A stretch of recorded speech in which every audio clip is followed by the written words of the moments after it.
Hello Internet, I am Danny Benton. I'm here to do a guest video on my husband Dogg's channel. Just like most of the rest of the United States and many other countries around the world, we are in the middle of a government-mandated stay-home order due to the coronavirus pandemic. We live in beautiful New Orleans, Louisiana, which is one of the hotspots of the pandemic. Most likely because shortly before all this, we were host to over 1 million visitors to partake in our Mardi Gras festivities, which were great this year. Because of this, the Louisiana governor has issued the stay-home mandate, which is statewide and has recently been extended until the end of April. What this means for us personally is that all three of our revenue streams have been cut off. I am a self-employed photographer, Danny Benton Photography. I've been in business since 2009, and I, as a non-essential business, am not allowed to conduct any business during the shutdown. What that means in more detail is even if I were to follow the social distancing requirements, which I can't remember right now if Louisiana is no gatherings more than 10 or more than 25. It started at 250 and slowly was whittled down. But even if I stayed within those social distancing guidelines, say for example to do an elopement with just a few people or a family portrait session, that's not allowed at all because all non-essential businesses have been forced to close, and I did verify that and would be at risk of losing my business insurance if I were to conduct business during this time. Also, we run an Airbnb out of our duplex, which has been incredibly successful for us, being here in New Orleans. Great spot for tourism. Great city. If you haven't been, come visit when this is over. Our Airbnb went from fully booked for March, April, and May to every reservation canceling all within about 48 hours of each other, which was pretty devastating. And also Evan is a massage therapist, but his clinic is also obviously a non-essential business. So the clinic was forced to close and he has been put on temporary furlough until the restriction is lifted. So we have been trying to entertain ourselves, spending our days doing home improvement projects. Ev has really expanded our garden, and we are raising baby chicks, which you might be able to hear. They're right back there, and they are adorable. So we'll probably be doing some sort of lighthearted videos about updates around the house and the chicks in the future. But for now, this is what I prepared for you today. I apologize in advance. Obviously, I printed this out and will be looking down and reading it, so sorry for not maintaining great eye contact during this video. Obviously, I'm new at this. This is the only way I know how to do it. So let's get started. I really don't want to make this video, but I have to. When a person goes through a traumatic experience, one common response is to bottle it up. I am no exception to that and pretty much spent my whole life bottling up my traumatic childhood illness. This coronavirus pandemic is really stirring up a lot of painful memories for me, and I can't help but see some of the parallels between the reaction to the pandemic and my experience with Lyme disease. Three things in particular have caught my attention, all of which I'll discuss in more detail. First, the idea that the United States CDC is supposedly the only trusted source of scientific information. Second, the potential coronavirus treatment found in the combination of the antibiotic Azithromycin and the anti-malarial Hydroxychloroquine, which are also common treatments for Lyme disease and its co-infections. And third, the parallel between the quote-unquote birth of Lyme disease at Lyme, Connecticut, with nearby United States Biological Warfare Lab 257, and the coronavirus outbreak at Wuhan with nearby Biosafety Level 4 Wuhan Institute of Virology. This will be a somewhat lengthy video, so I'm going to start with a short synopsis, then expand in more detail for those who care to stick around, including a brief overview of the two books, Lab 257, The Disturbing Story of the Government's Secret Plum Island Germ Laboratory by Michael C. Carroll, and Bitten, The Secret History of Lyme Disease and Biological Weapons by Chris Newby, both of which I highly recommend. First, let's start with the strange concept that the CDC is the only trusted source of scientific information. I have seen this out of friends' mouths on social media. This is a hurtful sentiment to me personally, but also dangerously incorrect. I find it very odd that anyone would put so much faith in a governmental agency, but even more concerning that anyone would denounce other scientific findings in favor of taking the CDC's words as gospel. Just looking at their track record will make it clear that the CDC is, at best, sometimes wrong, and at worst, does not always have the public's best interest at heart. This is what the CDC has to say about Lyme disease. Lyme disease is the most common vector-borne disease in the United States. It is caused by the bacterium Borrelia burgdorferi. It is transmitted to humans through the bite of infected black-legged ticks. Typical symptoms include fever, headache, fatigue, and a characteristic skin rash. If left untreated, infection can spread to joints, the heart, and the nervous system. Lyme disease is diagnosed based on symptoms, physical findings, and the possibility of exposure to infected ticks. Most cases of Lyme disease can be treated successfully with a few weeks of antibiotics. Steps to prevent Lyme disease include using insect repellent, removing ticks promptly, applying pesticides, and reducing tick habitat. The ticks that transmit Lyme disease can occasionally transmit other tick-borne diseases as well. They go on to say, each year approximately 30,000 cases of Lyme disease are reported to the CDC by state health departments and the District of Columbia. However, this number does not reflect every case of Lyme disease that is diagnosed in the United States every year. Results of these studies suggest that the number of people diagnosed with Lyme disease each year in the United States is around 300,000. That is a factor of 10 higher that the CDC is saying goes unreported. The CDC standard treatment for Lyme disease is to take one of 3 antibiotics, doxycycline, amoxicillin, or I'm not sure if I'm saying this right, cefuroxime, for a maximum of 3 weeks.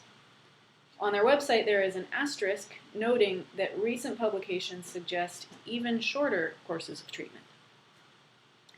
In contrast, the standard treatment by a Lyme-literate doctor is to take not one, but a combination of 3 antibiotics for an extended period of time based on symptoms.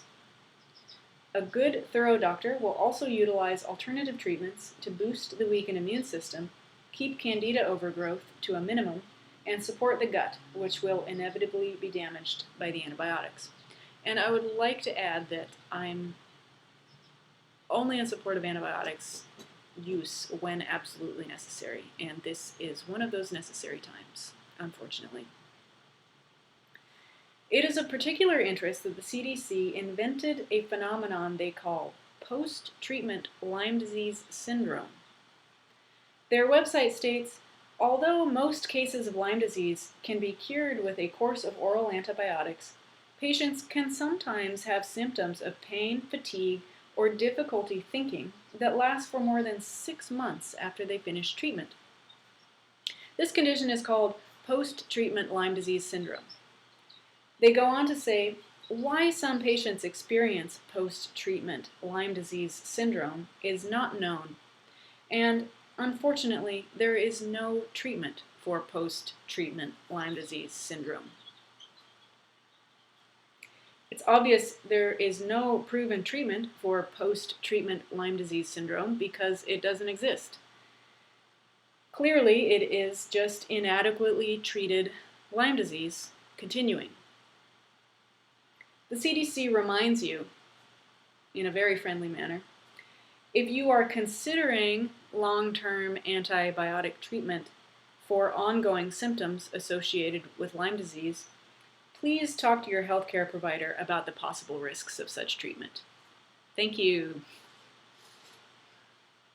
This is the super short version of my personal experience. I was bit by a tick and contracted Lyme disease in 1991 when I was 8 years old. I had the iconic bullseye rash, but it was misdiagnosed as ringworm. I was in and out of the doctor's office constantly. When my symptoms started piling up, it was a lengthy fight to receive even basic medical treatment. So the disease was given enough time to progress into the late stages, which is very difficult to cure. I was denied medical treatment by medical professionals on the basis that Lyme disease was not in Oregon. The CDC said that Lyme disease was in most states at this time, including Washington and Idaho, but not Oregon. Therefore, it was impossible for me to have Lyme disease. Doctors literally told my parents that I was faking it and that I wasn't sick. This went on for over a year. The doctor who did finally see the truth and started treating me for Lyme disease was reprimanded by the Oregon Medical Review Board, and his doctor's license was restricted, so he was no longer allowed to continue treating me or other patients for Lyme disease. I would not have gotten well if it weren't for my parents being my medical advocates and literally fighting the doctors. They did their own research and took matters into their own hands because they simply had no other option for their sick little girl. It took over 3 years to get well from a combination of lengthy antibiotic treatment and alternative treatments, colloidal silver, heat therapy, and a Rife machine, which will be explained later. Unfortunately, the disease was not cured, but only put into remission. It's now 29 years later, and I'm 36 years old.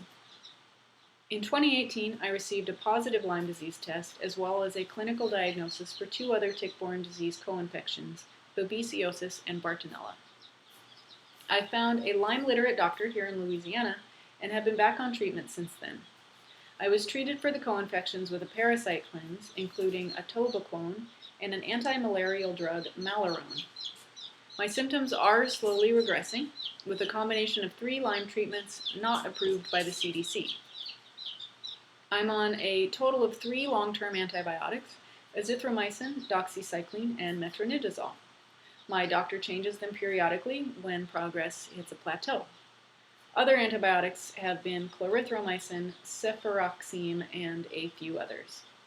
I'm also following Dr. Buhner's herbal protocol, consisting of high doses of andrographis, cat's claw, and resveratrol, which actually started improving my symptoms in the first 10 days.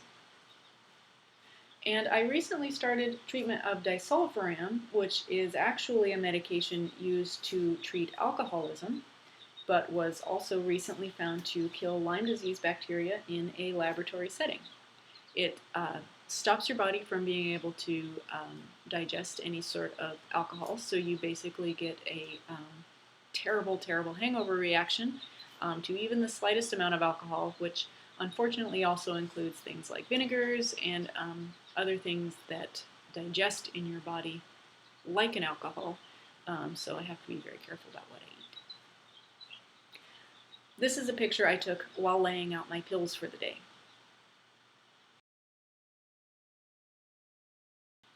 So to reiterate, I contracted Lyme disease, which the CDC said was impossible to contract in my state. The first sign of the disease was misdiagnosed by a medical professional. 29 years later, I now have chronic Lyme disease, which is much more difficult to cure. I'm seeing signs of improvement by undergoing 3 treatment protocols not recognized by the CDC. If a doctor followed the CDC guidelines, I would be given 2 weeks of 1 antibiotic and been told that I have been cured. If my symptoms persisted, I would be told that I have post-treatment Lyme disease syndrome, which is a magical illness with no known cause and no known cure. Do you see the problem with this? I can say with certainty that if the CDC had not been so blatantly ignorant and the doctors had not blindly followed their guidelines, I would not still have Lyme disease today. I use the term ignorant rather than intentionally misleading, but I am not entirely sure that's the case. Moving on to my second topic, let's take a look at the potential coronavirus treatment found in the combination of the antibiotic Azithromycin and the anti-malarial Hydroxychloroquine. Personally, I was on Azithromycin for 3 years as a kid, and again now for over 2 years. And I've been on 2 rounds of a very similar anti-malarial drug for Babesia, which is also called American malaria. This coronavirus treatment has been so politicized here in America, you've certainly heard of it. Although the FDA just recently approved this treatment for trials in New York, finally, the mainstream media appears to be downplaying the positive results from many other countries, which now include France, Belgium, and Bahrain. Media darling Dr. Fauci of the National Institute of Allergy and Infectious Diseases has called the scientific results anecdotal. I've read the French studies, and now the follow-up French study, and they are more substantial than just anecdotal. Dr. Vladimir Zelenko of New York documents he has successfully treated 699 patients with this treatment. Of these patients, 0 died and only 4 were hospitalized. Dr. Zelenko said the whole treatment cost only $20 over a period of 5 days with 100% success. He defines success as not to die. I've also read that many big pharmaceutical companies worldwide have agreed to donate large quantities of this medication if the treatment is approved. And actually, since I wrote this script, I do believe they have followed through with that. Bayer was supposed to donate enough for 1 million patients, and another European company, I think from Germany, was supposed to donate 30 million doses. But don't quote me on that because it's not written, and I have Lyme disease and have memory trouble. So, moving on. But the mainstream media is calling the medications Trump's cure and politicizing this for some ungodly reason. And anyone in support of the scientific discoveries and in favor of at least testing out this treatment is immediately labeled a Trump supporter. It's weird. I personally don't care what your politics are. If scientists are saving lives during a pandemic, you continue to save lives. At this point, I'd like to take a more detailed look into my childhood Lyme story as written by both of my parents. My mom kept meticulous journals during my illness, and my dad wrote a letter in 2008 using her journals for dates and details. Although I was sick for 3 years, I honestly only have a handful of memories from that time period. This is partly due to Lyme causing memory and neurological issues, but also because I repressed a lot.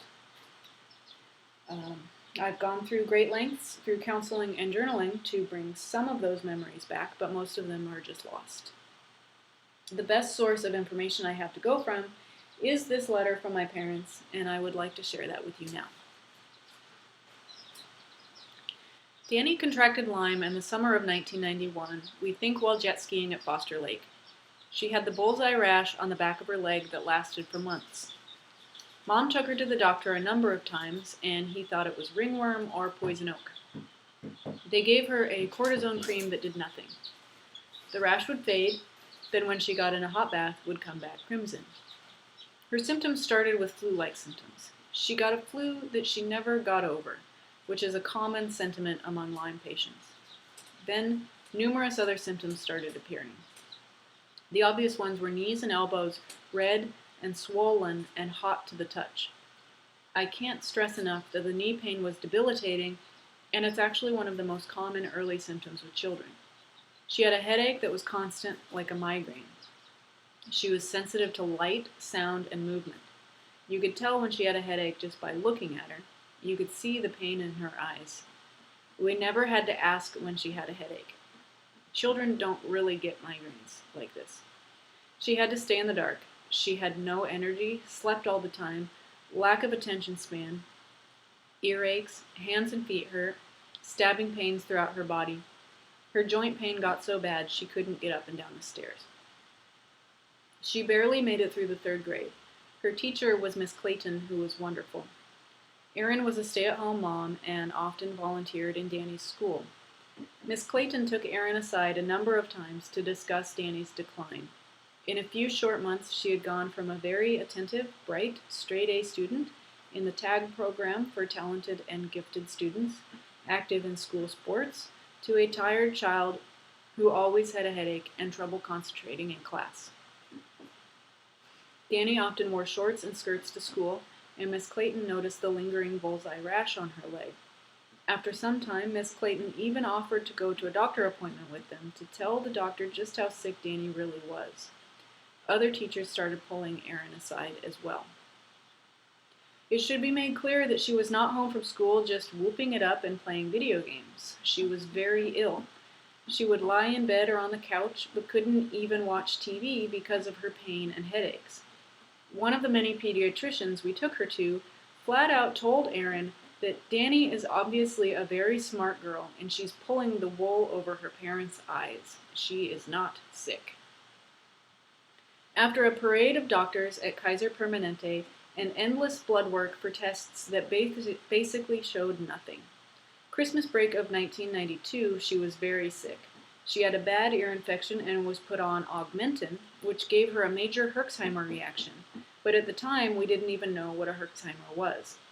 A Herxheimer reaction is when the symptoms get much worse due to the spirochetes being killed off, and the body has to absorb these toxins from the dead bacteria. They're actually good because they mean that bugs are being killed. They are regular as clockwork. February 1993, they thought she still had the flu since September. Erin had taken her to the doctor many, many times, and they repeated over and over, "It's just a bad flu season. It's just a bad flu season."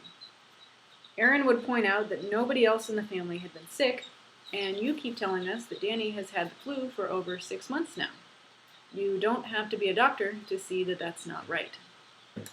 My mom added that my dad didn't see all the symptoms in the very beginning just because he was gone a lot traveling for work. He was responsible for maintaining and testing radiation therapy machines for hospitals, and his region covered Oregon, Washington, Northern California, Idaho, and he often traveled to Vancouver, BC. At one point, she got upset because Dad said she must be doing something wrong at the doctor appointments. She explained that it was one of the only times she barked at him a little bit, and she said, "Well, you get in the car and go with us then."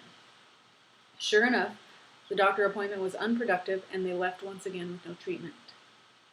She said Dad was a little sheepish after that, but then he started to see what they were really up against. At that point, he really stepped in to help and started researching alternative treatments, which he will talk about shortly. She would carry me into the doctor's office even without an appointment. Still sick all through March 1993, the joint pain really started then. At one point, she was hurting in the night and needed another dose of Tylenol. She tried crawling up the stairs and calling out for us. We found her crying on the stairs. After that, we put a mattress in the upstairs living room, and she stayed there for months. All spring break, didn't even get dressed. Sometimes cried all night long because of the pain, lack of sleep, couldn't sleep. Dreadful insomnia would be one of the symptoms that continued to stick with her for her whole life, even after she went into remission. We discovered Lyme disease on our own late March 1993. Erin's dad, Grandpa Brown, brought up Lyme disease. He would love to read Prevention magazine and medical stories. Erin was on the phone with him, and he mentioned that it could be Lyme disease. Erin asked, "What's that, Dad?" He said, "It's ticks." We didn't really think about ticks. You just didn't know about that back then. We thought back to that summer of 1991. All the time we spent at the lake with a new jet ski, camping trips, four-wheeling in the woods, and planting Christmas trees in the tall grass on the farm. Erin checked out 3 or 4 books on Lyme at the library, and the very first paragraph of a children's book of all things, she remembers She could have written the book herself. She thought, oh my God, this is it.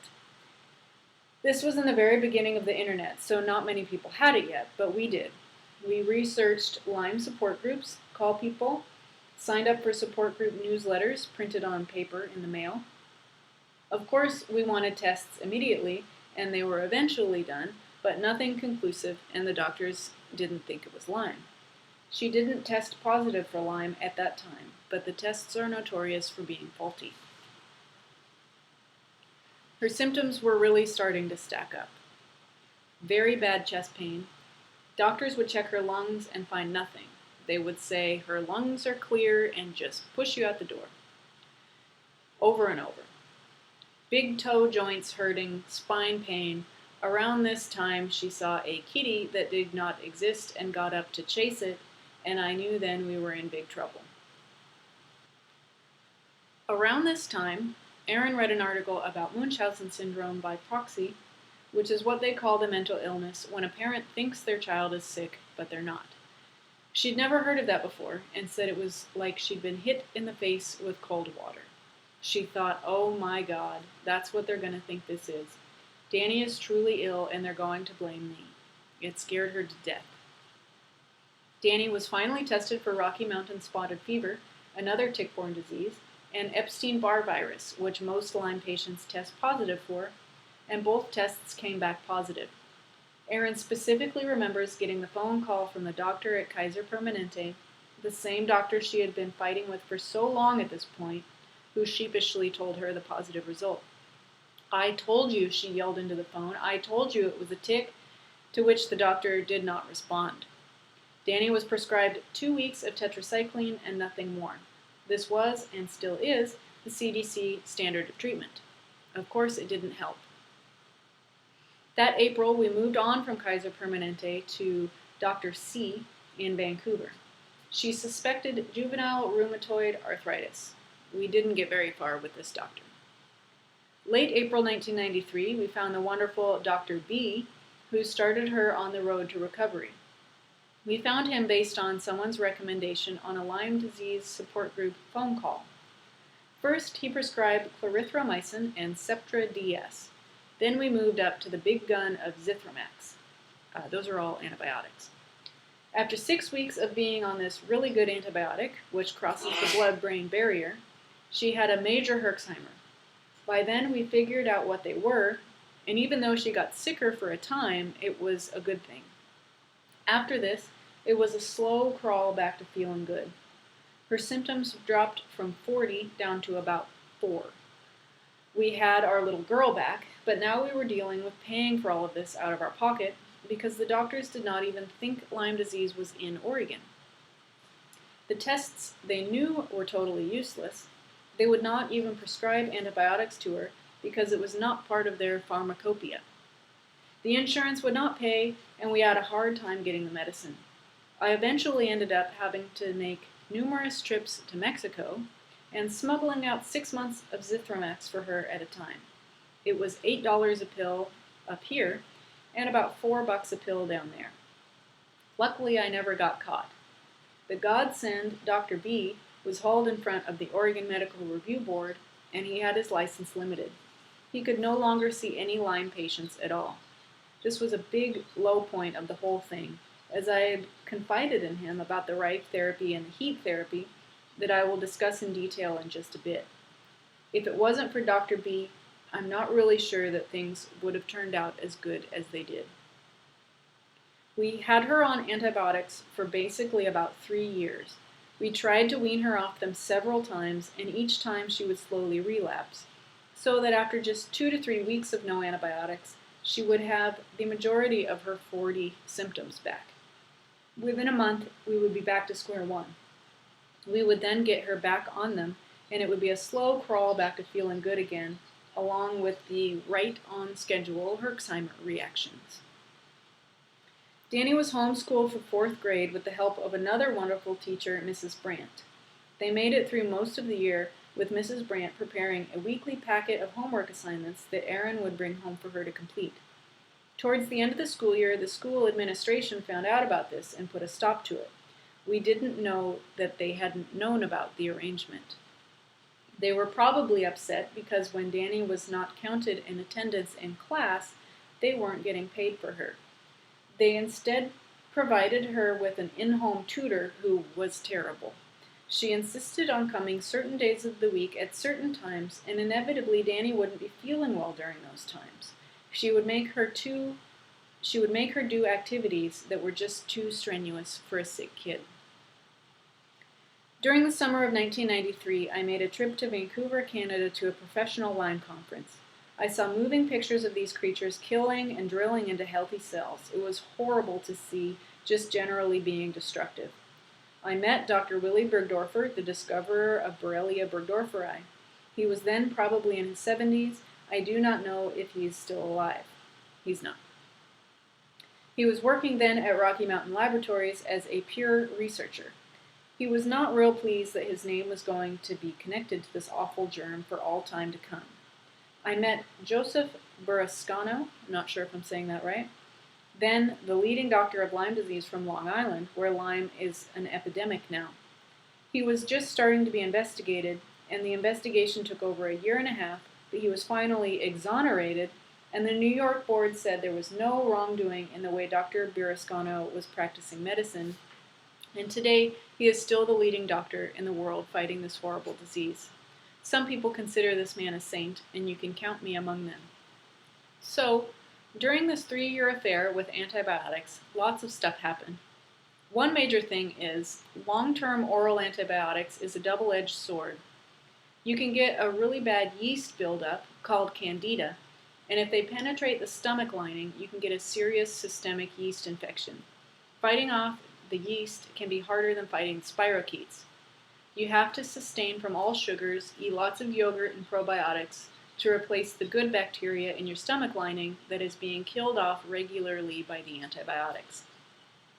We tried 2 alternative therapies on Danny as we discovered more and more about Lyme and those nasty spirochetes. Through a Lyme support group, we found out about a guy in Seattle named Dogg that was having success killing spirochetes with electromagnetic electricity, a machine that is very similar to a machine discovered by a man named Dr. Royal R. Rife, a longtime cancer researcher and designer of high-power microscopes from San Diego, who died in 1971. We met a nice couple who lived near McMinnville who had one of these machines, and we went up there and treated her with it a couple of times. She had some wonderful Herxheimer reactions from using this thing, so we knew we were killing bugs. I soon contacted Dogg myself. He was a former Lyme sufferer, and I built my own Rife machine, or what Dr. Rife called a frequency machine. Together it cost me a couple $1,000s. It was a Crest 2000, not 2000 amps, 2000 watts, audio amplifier, fed by a nice tri-mode signal generator. And I wound my own coils and had a good Gauss meter to measure the strength of the magnetic waves to ensure the thing was actually putting out. Dogg fed me the frequencies, and I would treat Danny on a regular weekly basis. This thing would really piss the bugs off, and I knew it was successfully killing them. The success rate seemed to be very cyclical, and I will explain the reasons for that in a bit. A little lesson in Lyme. It is a bacteria called Borrelia burgdorferi that lives in the guts of infected ticks and possibly other vectors, and once bitten by these vectors, the bacteria gets into your bloodstream. Here's the tricky part. Depending on your body's chemistry, and depending where the bugs initially find a place in you that suits them and they start multiplying, determines what your symptoms are. That's why the symptoms in each case can be so widely different, is because different symptoms in different people are attacked at different times, at different degrees of infection, at different rates. A unique thing about Lyme is it is definitely not symmetrical. The left knee joint can be affected, while the right knee remains pain-free. On the point of Long Island, there is a town called Montauk. There is a condition known as Montauk knee that has been diagnosed for a long time. Remember that debilitating knee pain is one of the most common early symptoms for children. This place is very close to the birthplace of Lyme disease, which I will talk about in just a little bit. Anyway, this Borrelia burgdorferi is a close cousin to the syphilis spirochete and can easily get into the brain via the spinal fluid, and can cause some serious neurological damage. In the 1930s, there were some serious hyperthermal therapy experiments that were performed on street prostitutes in Chicago that was proven to work pretty good in curing syphilis. They treated a lot of prostitutes and basically put them in big ovens for hours at a time and manually raised their temperature to induce a fake fever and eradicating the bugs using this method. However, many patients did die from the treatment alone. Some people also were fever-induced by purposely injecting them with malaria. This cured some folks as well. The theory being there that malaria raises the body temperature, gives you a fever. This is, of course, before penicillin was discovered in the early 1940s. That's when these therapies, as well as colloidal silver, which had also been being used to cure syphilis since the 1800s by manually injecting it into the male member. The size and quantity of the silver particles were way too large, however, and the result was the member would turn blue, thus marking the poor soul for life as having had this horrible STD. Not sure how they treated women with colloidal silver back then, but I know it was done. I'll talk more about silver in just a bit. A note of interest, silver has been known to be a good germ fighter for hundreds of years. The pioneers all had a quarter or two in the bottom of each water barrel to inhibit bacterial growth.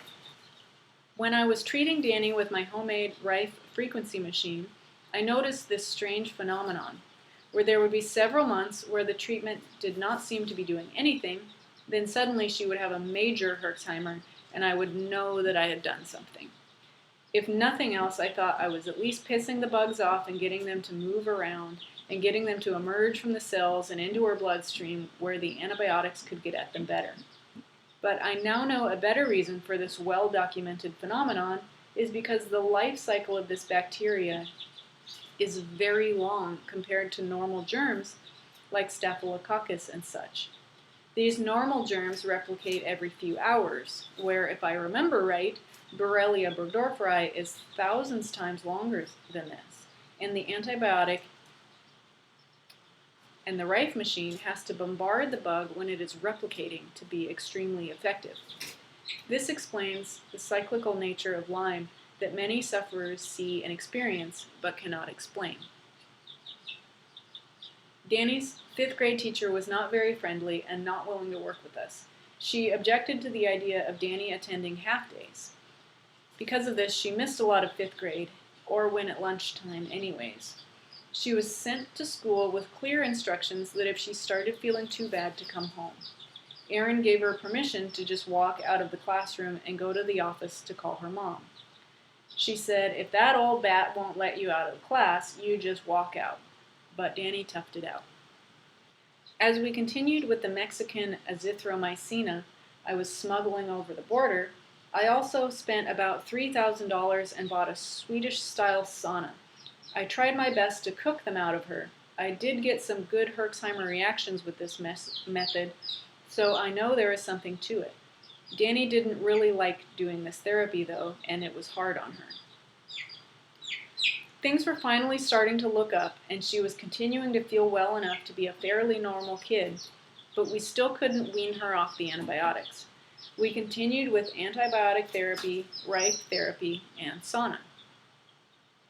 Then we discovered the secret of colloidal silver, and this unique antique medicine was the kicker that we feel eventually got her over her illness. We ordered several months' worth of this stuff from a pharmacy in Canada, very expensive.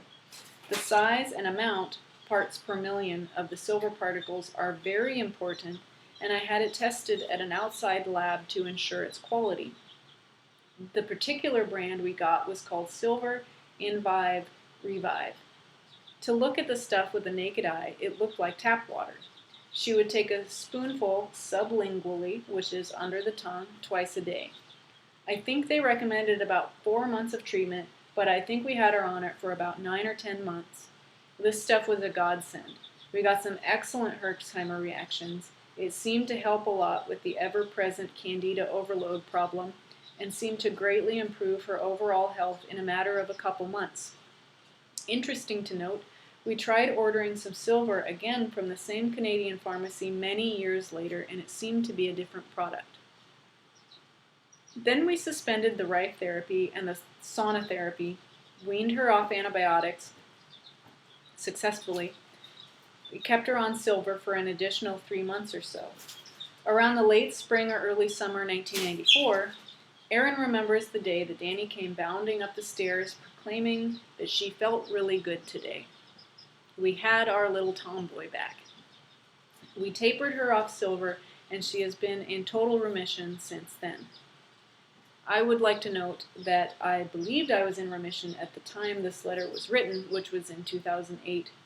Looking back now, the level of remission is debatable because I still had debilitating insomnia, terrible night sweats, and very hot feet, which is a common symptom of the co-infection babesiosis.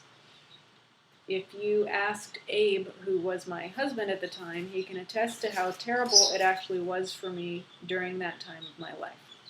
I had actually developed severe gallstones, which led to requiring surgery to remove my gallbladder, which is common among chronic Lyme patients. I started to get very sick again in my 30s, and my attentive husband, Dogg, insisted I get tested for Lyme disease in 2018, which came back positive. Going back to my dad's letter. After we were sure she was cured, I sold my Rife machine to a family that had multiple cases in one family for dirt cheap. I practically gave it away. I wish now I would have just loaned it to them. Erin and I basically put all our Lyme books and materials in a big box and tried to forget the whole ordeal. The internet was still just a budding reality, so there was no way to cheaply reach the masses. Nowadays, there is some very excellent material on YouTube detailing all of these therapies I've mentioned, plus many more that have proven successful for many sufferers, such as hyperbaric therapy, lowering your vitamin D level, which apparently makes any therapy many times more effective. That's a weird one, and several others.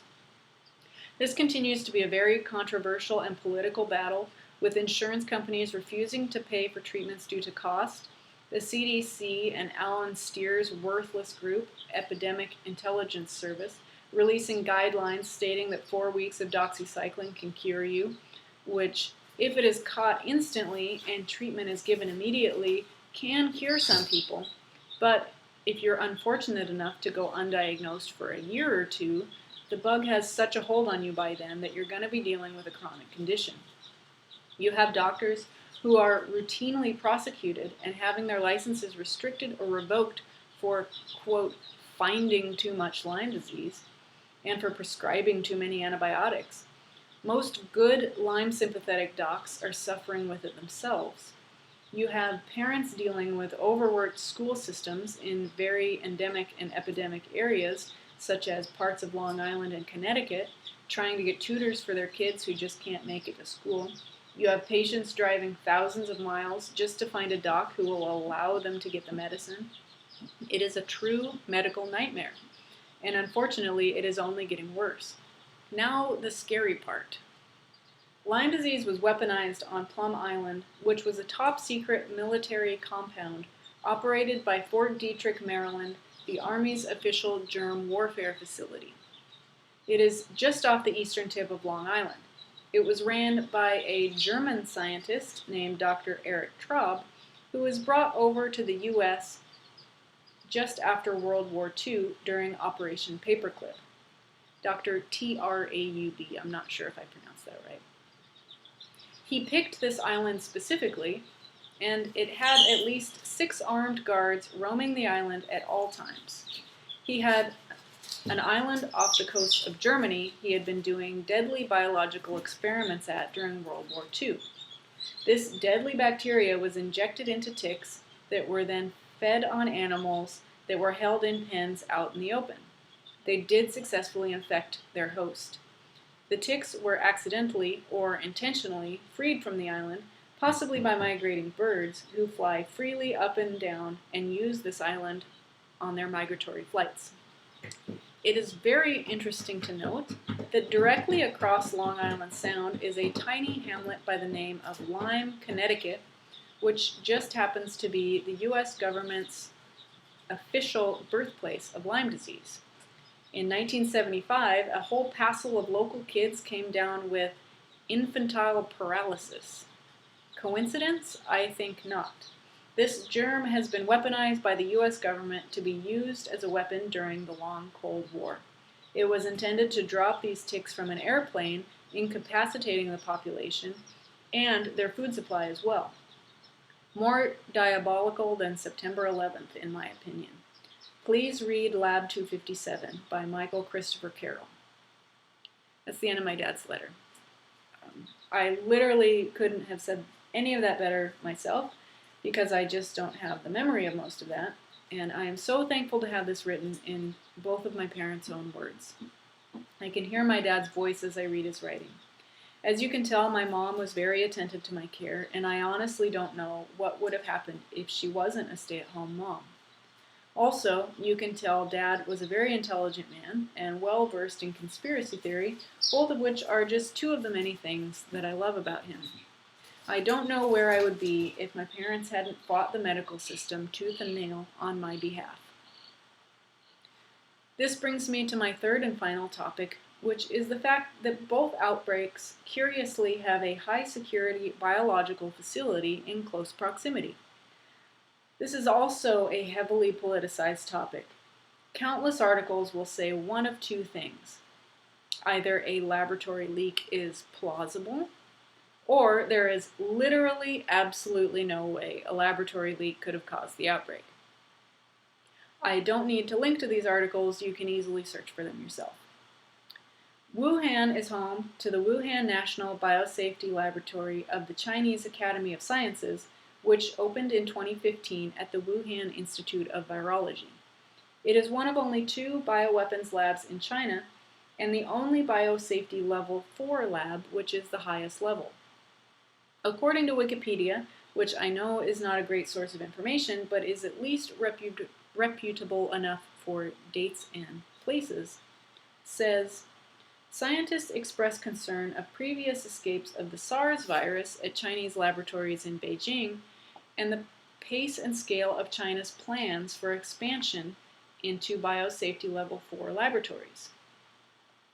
Also, in 2015, the Institute published successful research on whether a bat coronavirus could be made to infect HeLa cells. A team from the Institute engineered a hybrid virus combining a bat coronavirus with a SARS virus that had been adapted to grow in mice and mimic human disease. The hybrid virus was able to infect human cells. End quote. So it's documented that this lab has been studying coronaviruses since the SARS outbreak in 2003. Obviously, if a contamination breach occurred, either intentionally or unintentionally, we may never know. I'm just saying it's curious, and regardless of what the media tells you, it cannot actually be confirmed or denied. You will certainly see the similarities here. Lab 257 was a United States biological warfare research laboratory located on Plum Island, New York. Beginning in 1952, the facility researched biological agents under the United States Army. Biological warfare research continued in the building under the direction of the United States Department of Agriculture. Plum Island sits less than 2 miles off the coast from both Long Island, New York, and Lyme, Connecticut, which is where Lyme gets its name. 2 miles may sound like a long distance, but it is short enough that deer have been known to swim to Plum Island from the mainland and vice versa. Deer are one of the most common carriers of ticks. Also, as my dad mentioned in his letter, it lies right in the path of the Atlantic migration route for numerous bird species. Birds also carry ticks. In July of 1975, a very large percentage of children in Lyme, Connecticut came down with the same debilitating illness, which was named Lyme disease. Today, this part of the United States is epidemic with Lyme and other tick-borne diseases, with the eastern end of Long Island having by far the greatest concentration. If you draw a circle around the area of the world heavily impacted by Lyme, the center of that circle is Plum Island. Lyme disease has radiated out from this precise location since 1975. Just take a look at the CDC's own map of Lyme cases. In this case, it's painfully obvious that a contamination breach occurred, either intentionally or unintentionally. Now, a lot has progressed in the world of Lyme disease since I was bit by a tick in 1991. Most notably, the exposure of Lab 257 and Dr. William Bergdorfer. This is covered in great detail in the book Lab 257, The Disturbing Story of the Government's Secret Plum Island Germ Laboratory, which was published in 2004, and has been corrected a bit and greatly expanded upon in the new book Bitten, The Secret History of Lyme Disease and Biological Weapons, published in 2019. Bitten is very well researched, sourcing information from recently declassified documents, from Dr. Bergdorfer's decades of government-sanctioned scientific work, personal journals, as well as interviews with him in the last years of his life. To be honest, part of me is relieved that my dad didn't get a chance to read this book before he passed, although I will always wish I could hear what he has to say about the information. Dr. Bergdorfer was considered by many to be a hero, but the real bombshell in the book is that this is possibly not the case at all. His life's work was spent creating and weaponizing this and other diseases using insects as vectors. His own documents detail the way they bred ticks, literally force-fed Lyme disease to the ticks, made them infect and feed on lab animals, take the animals that got the most sick, make ticks feed on that animal, and repeat the cycle, watching the disease get more and more virulent. According to the author of Bitten, what this book brings to light is that the U.S. military has conducted thousands of experiments exploring the use of ticks and tick-borne diseases as biological weapons, and in some cases, these agents escaped into the environment. The government needs to declassify the details of these open-air bioweapons tests so that we can begin to repair the damage these pathogens are inflicting on humans and animals in the ecosystem. So far, the United States government has not responded to the information brought to light in Bitten, which includes many of the government's own declassified documents. But one small step took place in December 2019 with the passing of the so-called Tick Act. This new bill provides $150 million for various activities related to Lyme and other tick-borne disease research on a United States federal level. So that's about all I can handle for today. I'm honestly curious to hear what all of you think about this. Call me a conspiracy theorist. That doesn't faze me at all. The research about Lab 257 and the disgusting weaponization of Lyme disease is thoroughly documented. I think I would like to make a more detailed video just about the history of Lab 257 and the spread of Lyme, as well as reviews of both books. So please let me know if that's something you would be interested in. I really hope you've learned something during this video. I have included some links for further reading down below if you are interested, and thank you for your time.